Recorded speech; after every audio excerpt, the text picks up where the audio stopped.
আপনারা কেমন আছেন? আশা করি ভালো আছেন। আবার নতুন রেসিপি নিয়ে আসলাম আপনাদের সামনে। আজকের রেসিপি হচ্ছে, আপনারা দেখতে পাচ্ছেন এখানে 3-4 পদের সবজি আছে। পটল আছে, ডুন্ডল আছে, পেঁপে আছে। এটা দিয়ে মাছের সাথে ঝোল রান্না করবো, যে টমেটো পেঁয়াজ কেটে রেখেছি। আপনারা আমাদের সঙ্গে থাকবেন। দিয়ে দিচ্ছি টমেটো দিয়ে দিয়েছি, তারপরে হলুদ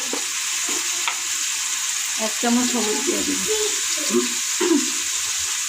হলুদ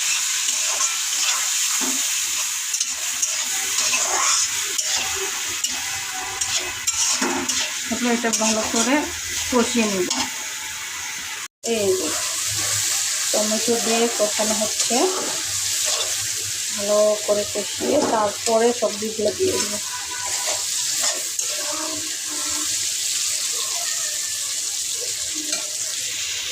এরপরে দিয়ে দিব সবজি।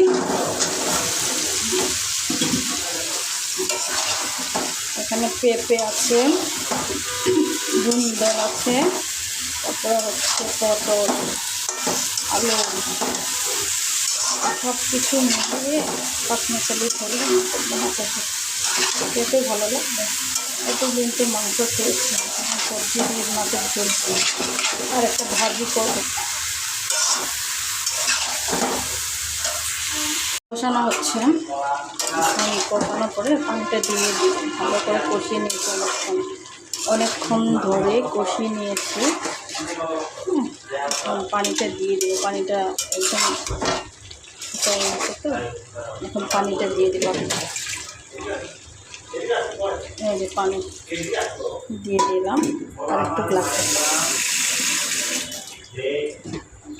লাগবে, আর মাছটা পরে দিয়ে দিন।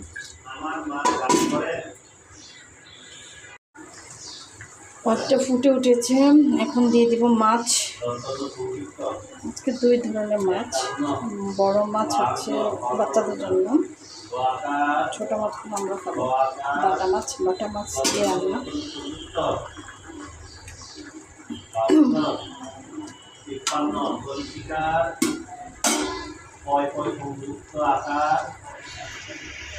পরে নামে ফেলবো বলতে 10 মিনিট বাকি আছে।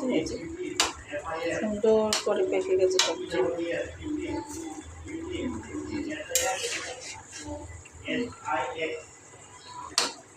সুন্দর করে পেকে গেছে।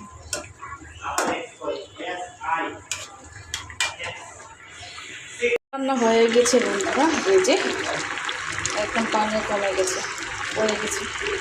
এই যে আমার রান্না হয়ে গেছে। যারা আমার ভিডিও দেখে তারা অবশ্যই লাইক এবং সাবস্ক্রাইব করবেন। ধন্যবাদ সবাইকে।